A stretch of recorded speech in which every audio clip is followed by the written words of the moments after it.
Hello বন্ধুরা, আজ আমি একটি রেসিপি আপনাদের বানিয়ে দেখাবো, যেটি হলো মিক্সড ফ্রাইড রাইস। চলুন তাহলে দেখে নিই।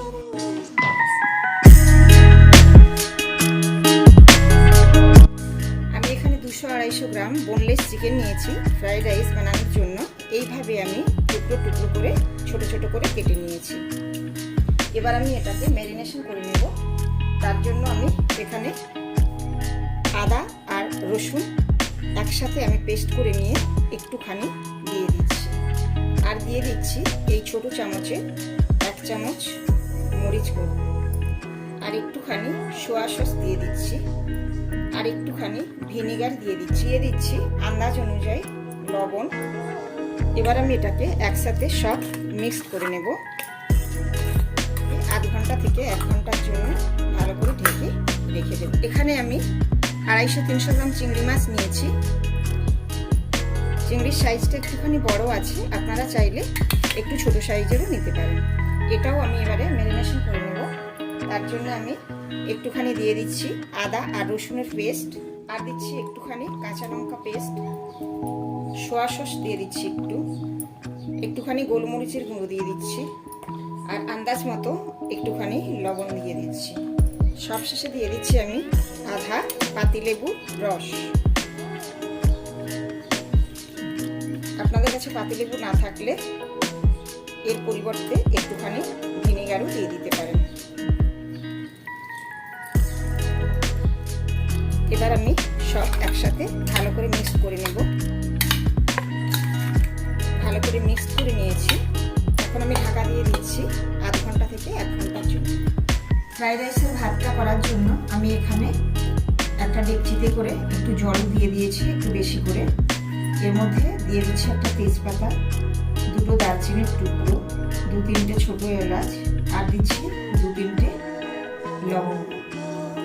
লবণটা আমি একটু বেশি করে দিয়ে দিচ্ছি, কেন কি ভাতটাতে লবণটা হয়ে যাবে। আর 1 টেবিল চামচ মতো আমি সাদা তেল দিয়ে দিচ্ছি। আধা পাতিলেবুর রস আমি দিয়ে দিচ্ছি। জলটা ফুটে গেছে, যাতে করে ভাতটা ভেঙে না যায়। আপনারা চাইলে এখন কলাইশুঁটিটাও দিতে পারেন।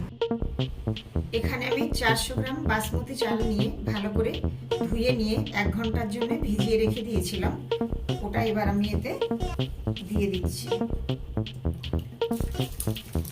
ভাতটা আমাদের হয়ে গেছে, পুরোটা আমরা সেদ্ধ করবো না, 1 ভাগ বাকি রেখে আমরা সেদ্ধ করব। দেখুন লম্বা লম্বা হয়ে গেছে দানাগুলো ভাতে। এবার আমি ভাতটা নামিয়ে ফেলবো। আপনাদের কাছে বড় ঝুড়ি থাকলে তাহলে বড় ঝুড়িতে ঢেলে নেবেন, নাহলে এই ছানটা দিয়ে আপনারা ভাতটাকে এভাবে ছেঁকে নেবেন। এবারে আমি চিকেনটা ভেজে নেব। তার জন্য আমি কড়াইতে 2 টেবিল চামচ সাদা তেল দিয়ে ম্যারিনেশন করা চিকেনটা আমি তুলে দিচ্ছি। গ্যাসের ফ্লেমটাকে আমি মিডিয়ামে রেখেছি। এখন আমি একটু ঢাকা দিয়ে দেব, তাহলে চিকেনটা ভালোভাবে সেদ্ধ হবে। 2-3 মিনিট হয়ে গেছে, ঢাকাটা আমি খুলে নিচ্ছি। চিকেনটা আমাদের হয়ে গেছে। এবার আমি চিকেনটা উঠিয়ে নিচ্ছি। যে চিংড়িটা আমি ম্যারিনেশন করে রেখেছিলাম ওটা আমি দিয়ে দিলাম। চিংড়িটা ভাজা হয়ে গেছে। এবার আমি চিংড়িটা তুলে নিচ্ছি। এই কড়াইতে আমি আর 1 টেবিল চামচ সাদা তেল দিয়ে দিচ্ছি। এখানে আমি 3-4টা ডিম ফাটিয়ে রেখেছিলাম, ওইটা আমি দিয়ে দিচ্ছি। আর একটুখানি গোলমরিচ ছড়িয়ে দিচ্ছি। ডিমটা আমাদের ভাজা হয়ে গেছে, ডিমটা আমি তুলে নিচ্ছি। এবার আমি সবজিটা ভেজে নেব।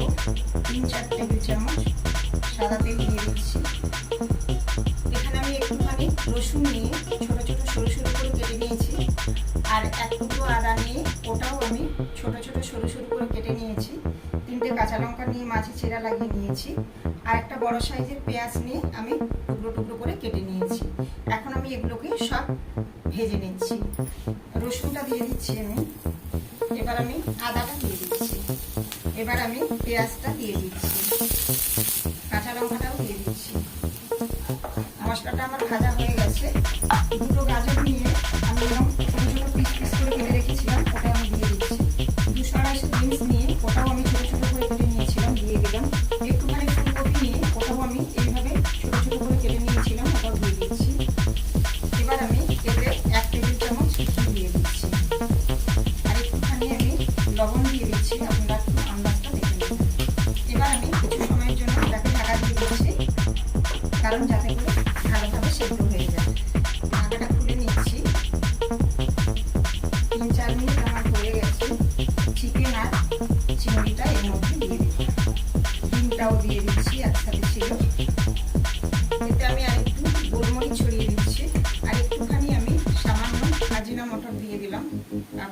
চাইলে দেবেন, যদি না চান দেওয়ার দরকার নেই।